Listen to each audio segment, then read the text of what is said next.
we're going to see a lot of changes coming when it comes to e-commerce and a level playing field potentially. When customs is looking at this data, and again, data is so critical. So if you're a small, medium-sized business. Before we get started with the show, here's a quick word from our sponsor, Global Training Center. As trade compliance professionals, you want to make sure that your procedures and documentation are completed as correctly as possible to avoid any delays and possible fines. We provide a range of trade compliance courses that will fit your needs. From in-person or web training to recorded on-demand courses, we can train one or even thousands on your team through your learning platform or on our portal. We can even customize a private session for your team. Go to globaltrainingcenter.com to find out more. Hey, folks, we're back for another show of Simply Trade podcast. And listen, we are trending up again. I know I say this almost every single time. And Lalo, I sound like one of those the scratched record that goes over and over and over again. But we are so appreciative, folks, of y'all's listenership and your sharing us. And it's actually, we're growing. There's a surge here. And so something that I would like to ask, first off, we thank you. But if you can continue to do that, we're beginning to hit some milestones here that is really going to help the show. And as we hit more milestones, it gives us the ability to offer, additional shows and different things. And if you're interested in advertising or being a sponsor, reach out to us because we are growing. But that said, I am so thankful. One thing is this hot summer seems to have finally broken for sure. Memphis has had probably 3 weeks of the highs have only been like in the low to mid 80s, and at night it's in the 60s. So it's like, man, I'm telling you what, I'm giddy as a filly with this. This is great stuff. So how about down in El Paso there, Lalo? Are you guys still suffering or what? No, I mean we're at a cool 90 now, consistently. Who would have thought 90 would be cool? Yeah, but it is. And I'm not joking. It's actually pretty cool for us. Anyway, but yeah, it's been really nice. I'm actually glad that we're doing a lot better. So the fall starts here pretty soon. So we're looking forward to that. Well, folks, we have a good show for you today, and we have a guest on that is a good personal friend of mine that is also somebody that is well respected. She is so freaking smart, and I've had the privilege to work with her when we were both in the express industry on regulatory affairs type issues. But we're going to be talking with Maureen Cori, and she has her own consulting company now. But she has a background that, oh my gosh, your credentials, Maureen, you're too freaking smart for me. I tell you, it's like, hopefully, I rub elbows with you when we're sitting at the table. Hopefully that smartness would rub off on me. Well, and then the cool thing that we're gonna do, I guess, Andy, you were telling me about 2 or 3 weeks ago when you wanted to book this show is that we were going to talk about things that we rarely talk about on the show, but it's very, how can I say, common because more regular people deal with this type of industry than like the big stuff. I mean, the big shippers, of course, they've got a staff, they've got they've got lots of resources and everything, but what about the common?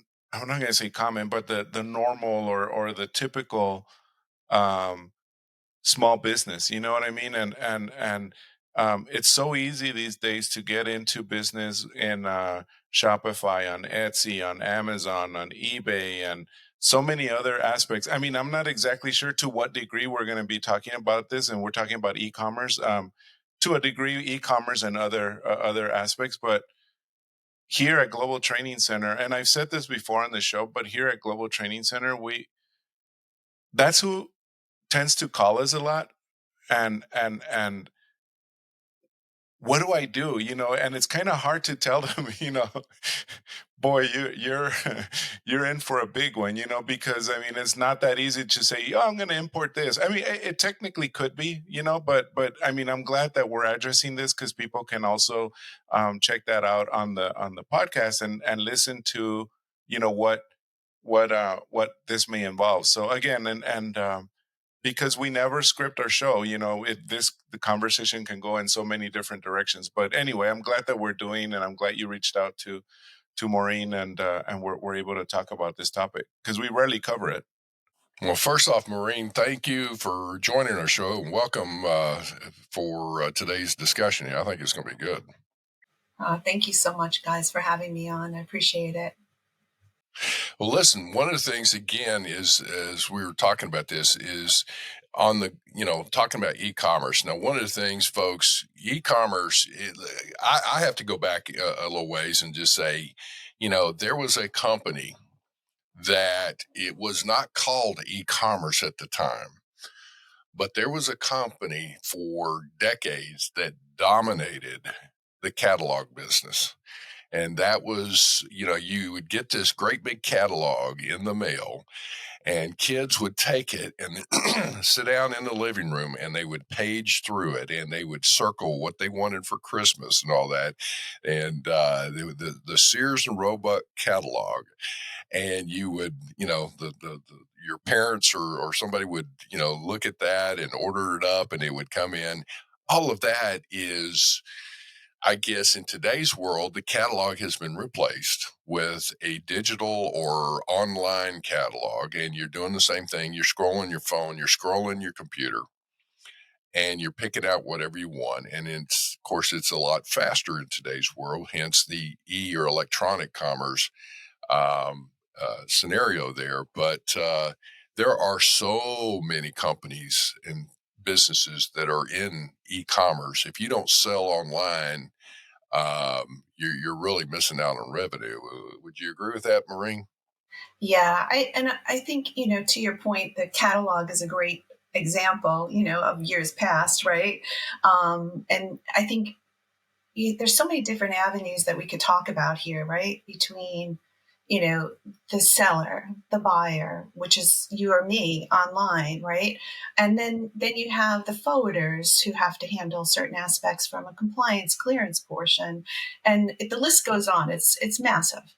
And I think since COVID, obviously, it's just grown amazingly across the globe. It's just, yeah, absolutely. And it's just something that is a new way of life, right? So technology brings a lot to the table when it comes to, purchasing, buying, understanding what it is as a individual.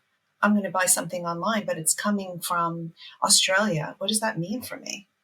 How do I handle that? If somebody comes to the door in the UK with a purchase to an individual, they may be surprised with additional duties and taxes, VAT, things that they didn't plan on buying when it's online. So there's so many different avenues. And going back to Lalo's comment about the small, medium-sized business, the struggles with understanding, how do I do this? How do I ship to another country? What are their requirements? Do they have a de minimis level? Do they not? Those are all things that are, a little scary, right? You go on to, your Etsy website and you're looking to purchase a pair of earrings, but you really don't know where they're coming from, right? So there's so many surprises sometimes, and trying to build that business where you're not losing revenue and understanding what the landed cost is key to your business, and understanding whether it's an export from the US going somewhere or vice versa. Mm-hmm. Well, one of the things for our audience here, one of the things I think I want to emphasize, this show is going to be one of the things. If you are a freight forwarder, a broker, somebody in the express carrier realm, things of that nature, somebody that may be some type of a 3PL, 4PL type scenario where you are looking at supporting your clients that are, wanting to expand their markets beyond the U.S. domestic, or for that matter, any domestic, Canadian domestic, U.S. domestic, European domestic type scenarios, and you're looking at getting into e-commerce, hopefully this will be something that in this discussion will give you some things to think about as you're trying to support your clients. If you are a business and you are looking at, well, you've saturated your domestic markets, or the economy's kind of tanking in some countries, and you're trying to figure out, hey, I need to, increase sales. You may need to look at going into another country to sell your goods. Well, how do you do that? So that's some of the things I think that we're going to get into. So this isn't going to give you all the answers. It should give you enough to stimulate your brain into thinking about, oh, this is where I can look at it, or where I need to check this out. And by the way, anybody that's interested, Maureen Cori's contact information, as we've always done with all of our guests, they're going to be, online here, or on the show notes, I guess, or whatever. Lalo, I don't know. Am I getting this right? I'm okay. You are. No, yes, don't worry. Everything will be on the show notes, and whenever you see the video, it should also be on screen. But yes, it's on the show notes for the. Folks, I'm sorry. I drove in last night. I was out of town. I drove in kind of late last night. My elevator's just not making it all the way to the top, so my apologies. Okay, so as we're talking so Maureen, let me ask you this. Let's talk from a business perspective. If somebody's interested in looking out and expanding their markets, and basically, let's make the assumption right now, people are selling domestically, whatever country, and we can talk from a U.S. perspective for right now, and they're selling, at least they have an online store of some kind, whether it's their own website or whether they're going through Amazon, Etsy, and eBay and all these others. But they want to expand now to sell internationally. What would be some of the things they need to give some consideration before they just flip a switch and say, okay, we're going to start shipping all over the world, or we're going to start selling all over the world? What do you think needs to happen here? Yeah, I would recommend, well, first, before you jump in, right, do some market analysis and see what your goods and services are and where they really should be honing in on. U.S. commercial services do offer like different webinars for different exports out of the U.S. Now, that also works inbound into the U.S. for outside of the United States. So it's looking at that, taking a look at the market itself. And then once you've identified, I think. Actually, I got to say, you just hit on something, though, that is a resource that many people don't really tap, and that's the U.S. commercial services. And it's obviously to stimulate U.S. goods being shipped abroad, which is a good scenario there. But also, the first thing is definitely do a market analysis, because you may say, hey, I could sell somewhere, but you may find that the market's saturated in that country, and you're really, you may be better off to pick a different country to go to. But anyway, Yes, no, agreed. No, absolutely agreed. I think some people just really don't do that due diligence beforehand to identify, really, is it going to sell there or not, or do some prototypes or something along those lines, depending on the product. And even pricing, what should your pricing be, and what should it include? Are you going to door to door and duty and tax paid, and there you go? Or are you going to require them to, you got to do your market analysis, and what do you include? So, and typically with the e-commerce world, it's usually all inclusive, right? So it's a DDP scenario, or DDA now. So that's kind of changed. DAP, yes, apologies, yes. So I think there's that to consider. Okay, and building that into your pricing and your margins, right? Because the idea is to make money, not lose money, and understanding. Okay, what's my product? Do I have an HS classification, even to the 6th digit if you're exporting? Because once it gets to that particular country, if it requires brokerage services or a clearance house or something along those lines, your product, you need to know your classification that's associated with that. So that's really important in having a product database that contains all your product descriptions and your harmonized tariff numbers that go along with it. Because that's the rate of duty that you'll be looking at in that country and understanding what that is. And I think also understanding that not every country has the same Incoterms from a customs clearance side, right? So understanding those customs requirements. The list goes on, right? So when we can go on to, does it require an outside government agency?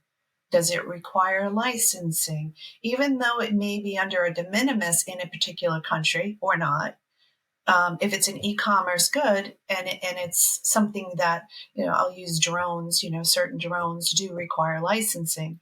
So even though they may be an inexpensive drone, it still requires a license, right?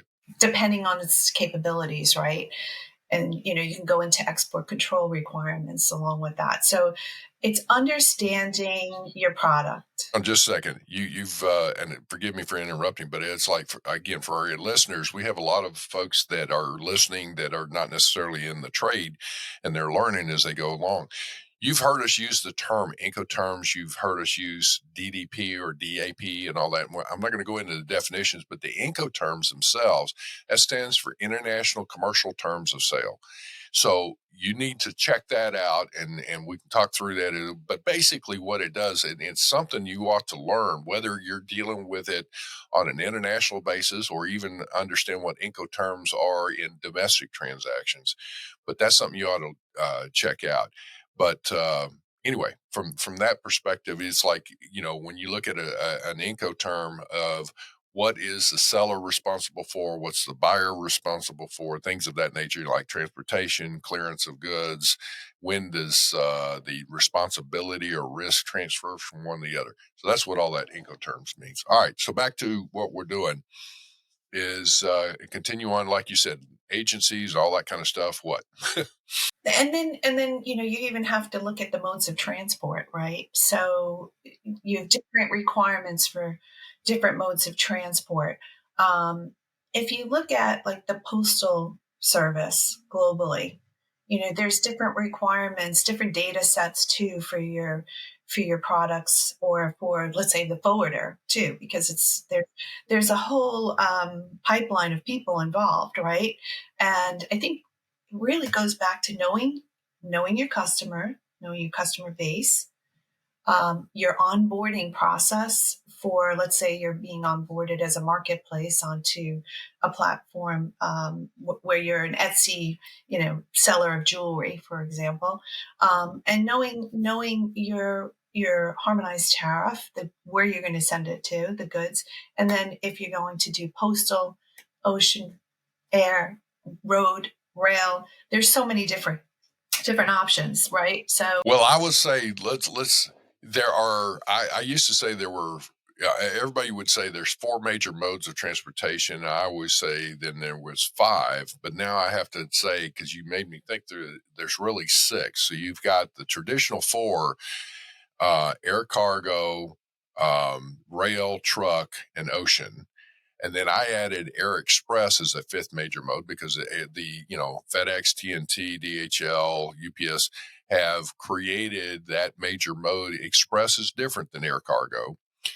And then the 6th one would be postal mail. It's and each mode of transportation, folks, they require basically the same information, but there are different nuances of how to ship within each mode. I mean, how you handle something and tender it for an ocean carrier is completely different from a truck versus air cargo versus air express and even postal. So it's like all these different things are going on. So it's not like just cut and dry. It's like, well, what is it you're striving to accomplish? The modes that you're trying to utilize.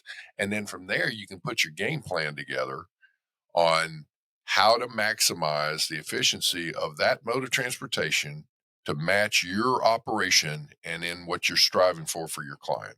Is that a good, that's a mouthful there. Yeah, and going back to the opening question about small, medium-sized businesses, how do they manage all this? Because it's really overwhelming, right? When you think about it, and unless you have somebody that has is a licensed broker working within your organization, or a compliance officer that has the skill sets to identify your needs, you need help, right? So there's a lot of deep learning tools out there now that help with assisting with anywhere from denied party screening to landed cost estimators, or um, classification, right? So I think that is a resource that folks should look at, because it will help them determine, their product classification, or what are the requirements in a certain country. I want to ship there, but I don't know. Those deep learning tools are really, are really, really sophisticated, and they help the users, the small, medium sized business, as well as the huge, box companies. So it's everybody and anybody. I'm seeing, with this whole surge of e-commerce coming in, you have brokers and freight forwarders, express companies using all this technology as well. So it's maybe not a one size fits all. There's so many different avenues within regulations that have software providers that can help pretty much anything nowadays. So I emphasize the technology side, because that will help quite a lot of small, medium sized companies.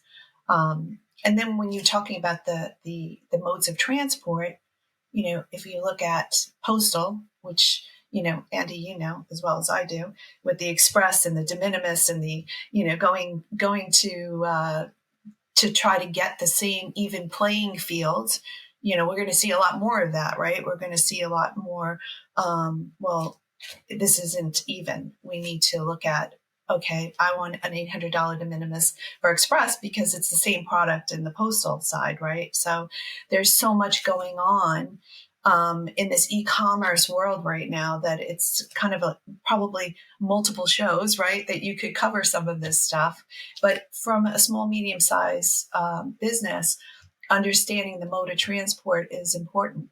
If you look at the STOP Act, coming inbounds through the postal, you must have an HS code on there. And ICS2 in Europe, you have to have the HS code, right? So, I mean, these are things that, not everybody knows. And it's important to have a smooth transaction without it stopping and costing you money. Right. One of the things that is happening in the postal, and so folks, so you understand this, is obviously the post office is a government entity, or a government subsidized entity, depending on what country you're in. And with that, the problem that has come into play, and the post office has been notorious for doing this, is that they basically are offering services competing head to head with the private sector. However, the post office has not had to adhere to the same rules and regulations that the private sector has been. So it's been an unfair competition. Now, let me make it clear.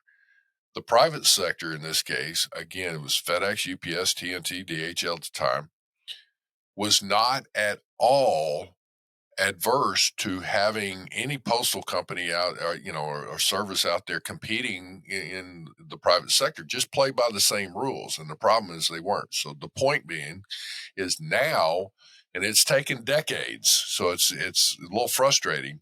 But now, more and more, case in point, you got to have the classification. You should have much, more of the declarations and all that required with shipping within the postal system, that matches a bit more of what the private sector is having to deal with. I keep hitting my microphone. Sorry. Sorry, folks. If I'm making noise, sorry. Anyway. No, it's very valid point. Very valid point, because it is different rules and regulations. It's under the UPU. So it's definitely something that not everyone's aware of. And you just mentioned that the different regulations and level playing field we talked about. I mean, if we move into a little bit on the import side, on the clearance side, obviously they have the Section 321 pilot, entry type 86, which we know entry type 86 very well from the express world. We're going to see a lot of changes coming when it comes to e-commerce and a level playing field potentially. When customs is looking at this data, and again, data is so critical. So if you're a small, medium-sized business, you need to know what the requirements are so that you have a smooth transaction. And the data coming inbounds is just as important if you're importing. And to have that expedited clearance, through an express company is very different than having it through a freight forwarder. Now with this pilot, there's folks that are trying to get into this new e-commerce clearance world, and there's struggles, right? So, and there's also requirements that still need to be met, and what can be cleared as an express consignment. As an e-commerce shipment is not necessarily everything, right? So anything that has dumping or quota or right, that gets pulled out. Excise You have to tax, you formalize it. can't, right. It would have to be removed. But the data is critical. Like having your harmonized code and your description on the manifest correctly is the compliant thing to do, right? So you want to make sure that you're working with a vendor or a supplier that knows the requirements. Make sure your terms and conditions are clear on what you're expecting so that you will have no issues with your import clearance. Maureen, what about so there's businesses nowadays, that are highly tech and highly involved in the logistics process. So very specifically, I'm talking about Flexport. I don't know if you probably dealt with them or worked with them, but they promise a factory to door service where technically they make the Shopify's and the Etsy's of the world their process a lot easier. What do you think about that? I mean, do you recommend or talk to your clients about stuff like that and help them set it up? Because I'm thinking that could also be dangerous in the sense that you're ultimately responsible, and relying on a service. I love that idea. In fact, I endorse it. I really think it's a good idea because you just don't have the resources and time to be classifying a product. And like you just said, like, oh my goodness, now I need to worry about anti-dumping. How many normal citizens know about the anti-dumping, right? I mean, you know what I mean? They're like, exactly. Yeah. And I think it kind of goes back to this pilot, right? So, my personal opinion is why not an 8-digit code and not a 10-digit code? But that's my personal opinion, not a how should I say it, customs requirement.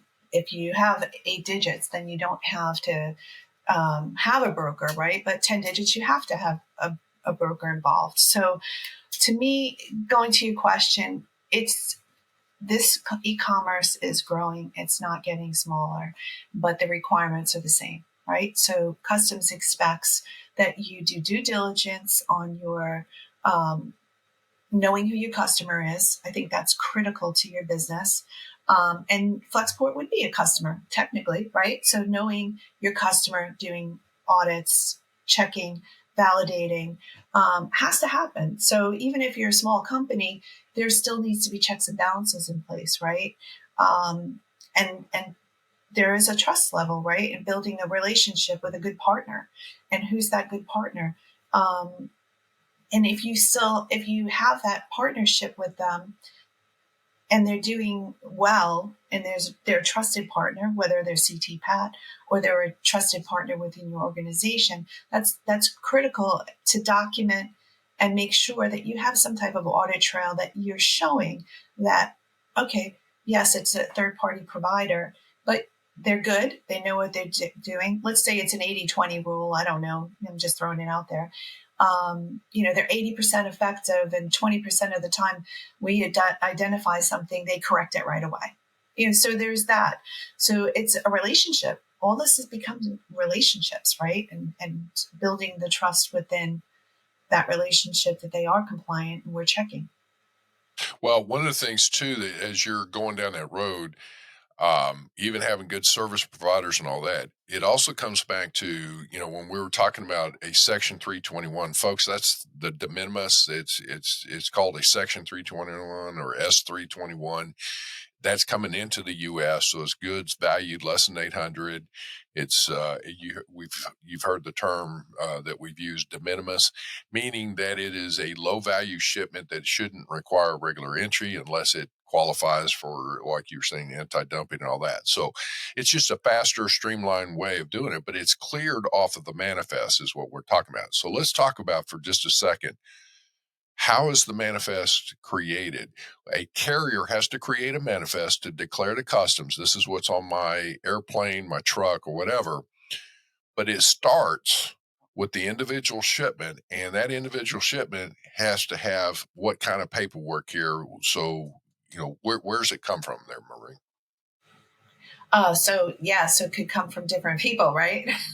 The paperwork could come from the supplier, third party vendor, the actual manufacturer, and then it's given on to the forwarder, onto a carrier. There's so many layers within there, right? And then who builds up that information into a manifest, right? And I think the biggest issue probably is language, being in the country's origin language, the receiving country. And I think just poor data. People just don't understand the requirements of definition. A shirt, a gift, a spare part is not a definition. So I think educating your suppliers on what it is and what the descriptions are in your database, or creating a database. Let's say you don't have one, because that's possible too. But to build on that is really key to the success of getting it cleared faster, not costing more. Well, and to that point, when we're saying, the definition, we're talking about a description that goes on there. So the information is going to be put on if it's in the express mode, we call them air bills, or if other modes of transportation, it's the bill of lading. And so it's going to have who the shipper is / exporter, who the ship to party is, what the value of the goods, the total value of the shipment, if you will, and a good description. And it doesn't have to be super detailed, but it needs to be comprehensive enough so that here's the key thing that I always tell folks: if you can take a sixth grader and say, look at this bill of lading and tell me what's in this shipment. And if they just come back and say a shirt, well, what kind of, is it a men's shirt? Is it a woman's shirt? Is it, what? Is you come back and say 100% cotton men's shirt, things of that nature, whatever. It's like, okay, that's a lot different than just saying a shirt. And it gives you a little bit more context in there. You can't, and one of the most abused descriptions, let's see, what do you think is one of the worst? You probably know it. You and I both is like, what's one of the most abused descriptions out there? I mean, for me, I always think of gift or spare part. Yeah, well, parts. Oh, well, That's parts, where I was going. But gifts is going. Don't use parts, because is it computer parts, auto parts, or chicken parts? It makes a difference of how it's going to get cleared. I'm telling you, that's a good one. but the true. point being is, it's like, what kind of parts? Like printer parts, or whatever. No, I mean, what are we talking about here? And as you get into it, so it makes a difference. So, be a bit more comprehensive in your descriptions. But the point being is, what's the objective of customs? I always say it's like customs in any country predominantly has two primary roles. One, for cargo security, to make sure nothing gets into their country that's going to be detrimental to an individual or detrimental to the economy of their country. And two, collect revenue for the government.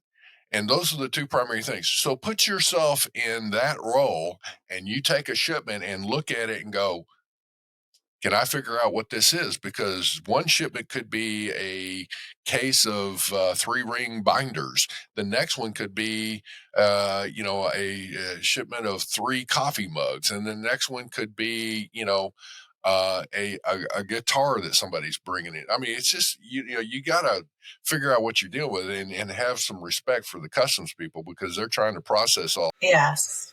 Yes.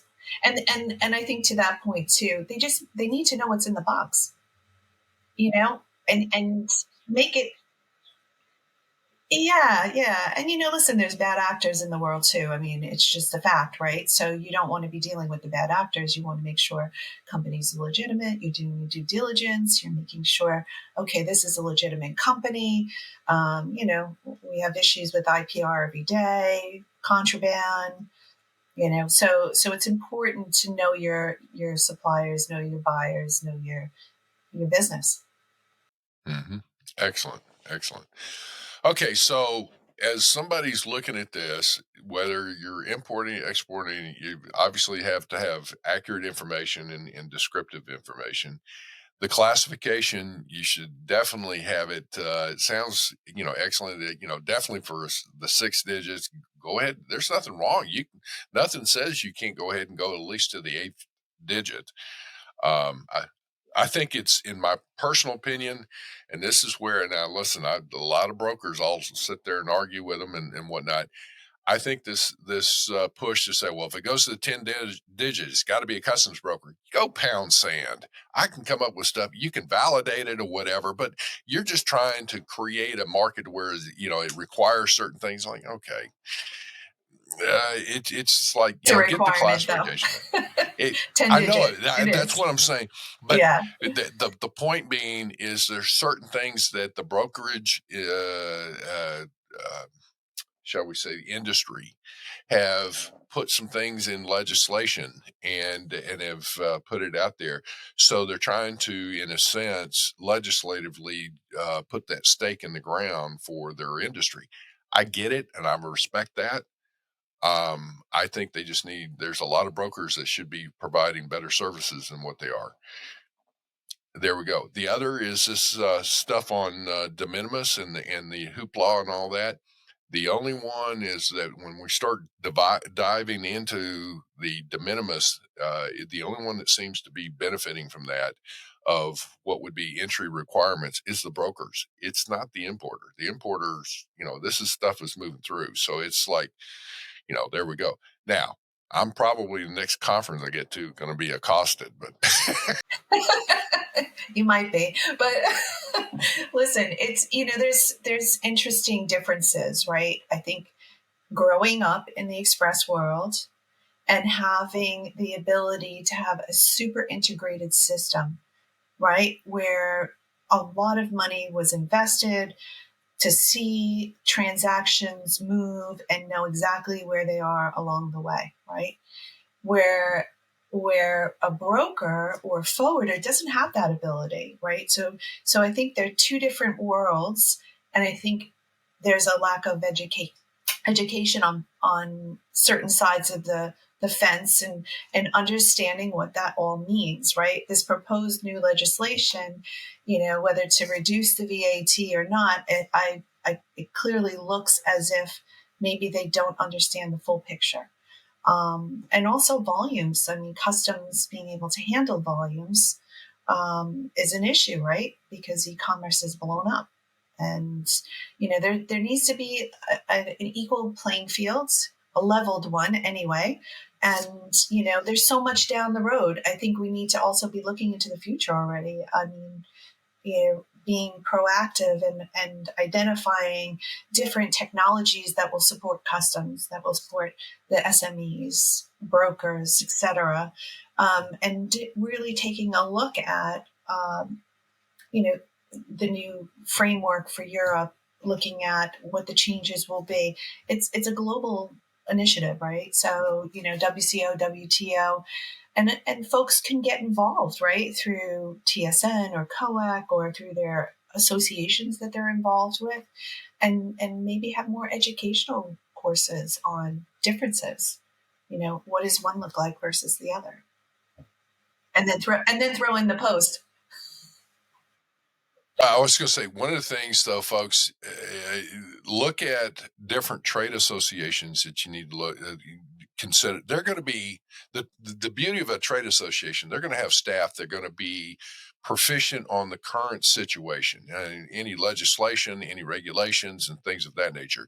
So let them do the legwork, and then they can come back and say, what's this mean to me as a business person and whatnot. The point being is also, you need to look to see there may be some regulations that are going through that actually may be detrimental to business and or the facilitation of trade, and you want to fight that. Well, you want to fight it through a trade association. Is one of the most effective ways. But so as we're looking through this again, doing a recap, one of the things you were talking about earlier on is having an audit trail. Whether you're importing some goods, your company could be importing some things rather than just even an individual consumer.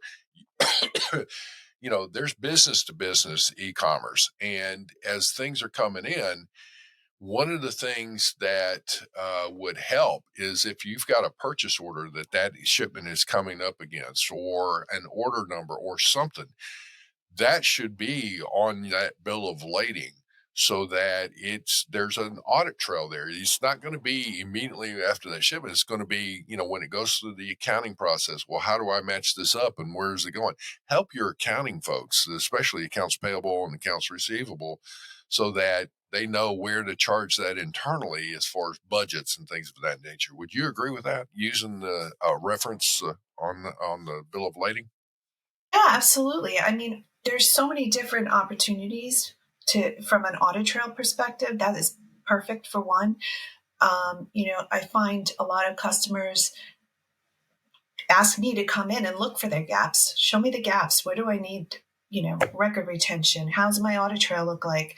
Am I doing something wrong? Could I do something better? Am I spending too much money on this end, and I could have it replaced through a software that may, assist me versus, spending hours on a manual process. I think, looking at this cost effective way, but compliant, right? So your purchase order is a great example. And I think also looking at all aspects of the business, right? From your sales to your procurement and so on, because it's not just one person's responsibility, it's the organization as a whole. And the tone from the top sets it. If the tone from the top is not, it has to be a tone from the top. Right. Well, Maureen, as far as dealing with this, I guess recapping here, you were saying somebody that's interested in expanding their markets, definitely first thing you ought to do is do a market analysis. Is your product viable in that country, and what price point and things of that nature? And are there any regulatory requirements as far as exporting or importing, right? Correct. Know your product and know the country that you're sending it to. And the classification, if somebody does not have their goods classified and they haven't tried this before, what do you recommend that where should they go? There's so many software providers out there. I mean, I'm biased. I like Hurricane, but that's a whole different story. But there are products out there that can help classify. There's so many different levels of classification too, depending on the product and, whether or not you need an engineer. It depends on what the product is, right? But there are a lot of software tools that can help in assisting in that. Also a broker. Some brokers do that as a service. Yes. Yeah, I'm a broker and I do that for certain clients for certain products. But it is service offering from a lot of brokerage organizations. So there's an option there too. There's those that are out there. And if you're going to another country and you're shipping to that country, just keep in mind the first 6 digits are harmonized. So if you have that, that's better than nothing, right? Because it tells you what category it falls into. It will slightly change at the end for the importing country, but at least you have the first 6 digits, right? So you've got your foot where it needs to be.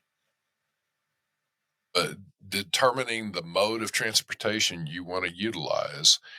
So that comes into play with the cycle times of what you're trying to do with your customer order, or getting it or receiving it or sending it, whatever, and looking at that.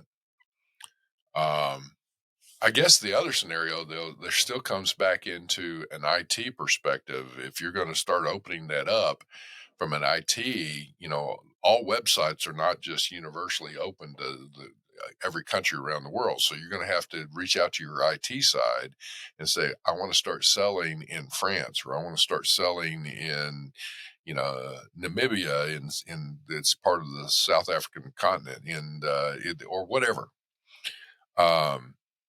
So there's those kinds of things. Anything else that you can think of? I think just to point on that is looking at software as a service, SaaS driven, like API calls, something that's simple that could be plugged into your current systems. You want to try to keep it easy, right? And that's probably the easiest way to do it. And I'm not a techie, so that's just a little bit that I have. Get it. Well, listen, I appreciate what you've got so far. I mean, we need to come back and probably explore a few more topics with you on some of this, but this gets you. Yeah, it really is. And folks, I'm going to say, if there are some challenges, or give us a scenario. Send us some feedback and literally give us a story of something that happened to you, and then we can, we'll kick that around and say, well, here's the ups and downs, or here's, maybe some alternatives for you, or what to give some thought to. But in looking at that, I would say that, everybody has their plan. It's not the planned issue that gets you, it's the unplanned. So, yeah, this is true. And it's not a one size fits all, right? It's not a one size fits all. Well, that's where you have to have a game plan for every one of these things. So that's, whether you're importing goods or you're exporting them, and all of that. So anyway, well, listen, Maureen, we appreciate you so much. Thank you so much for joining the show. Like I said, you have been outstanding as always, and it's always a pleasure. I wish we were trying to affect change in the industry again. So, all right, folks. Again, Maureen's contact information is in our show notes. With that, please share this. And if you're interested in looking at the, going e-commerce on some things, then definitely give Maureen a call, and she can help you and give you some guidance, or send us some notes, and we'll, point you in the right direction. So, with that, we're going to turn it back over, Lalo. We're kind of out on time, but hopefully everybody's had a good day today. Yes, thank you, everyone. And like Andy said, we are out of time. But Maureen, thank you so much. We definitely will invite you again. And thank you, everyone. And we'll wrap it up here. Thank you very much for joining us. Simply Trade is brought to you by the generous contributions of Global Training Center. You can follow the show and GTC on LinkedIn or Twitter and other social networks. Make sure you check out the show notes in the description for a full rundown of today's show with all the important links. Also, make sure that you share this with a friend and subscribe on your favorite streaming platform. We really like hearing from you. If you enjoyed the show, make sure to rate and review wherever you listen to this podcast. If you or someone you know would like to be a guest in the show, or would like to sponsor Simply Trade, or suggest any topic you would like for us to discuss, please contact us via email at simplytrade@globaltrainingcenter.com or you can DM us on Twitter at SimplyTradePod. Thank you again for the privilege of your time. Happy trading. Simply Trade is not a law firm or an advisor. The topics and discussions conducted by Simply Trade hosts and guests should not be considered and is not intended to substitute legal advice. You should seek appropriate counsel for your own situations. These conversations and information are directed towards listeners in the United States for informational, educational, and entertainment purposes only and should not be substituted for legal advice. No listener or viewer of this podcast should act or refrain from acting on the basis of information on this podcast without first seeking legal advice from counsel. Information on this podcast may not be up to date depending on the time of publishing and the time of viewership. The content of this posting is provided as is. No representations are made that the content is error-free. The views expressed in or through this podcast are those of the individual speakers, not those of their respective employers or Global Training Center as a whole. All liability with respect to actions taken or not taken based on the contents of this podcast are hereby expressly disclaimed.